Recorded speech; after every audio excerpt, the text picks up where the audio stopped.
Okay, may hapon mga karelax, no? So update tayo sa atong result, no? Karon sa atong result sa 2 PM.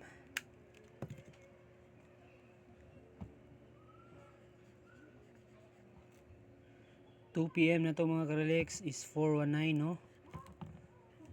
So 419. So ato ang guide, no, wala ni lusot.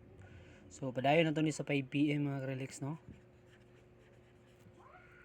5 PM, no? So 76 og 79. Ya katong isa mga karelax nga 75. So ato tong ihatag diri, no? So para alas 5. 7:52, no, 5 PM.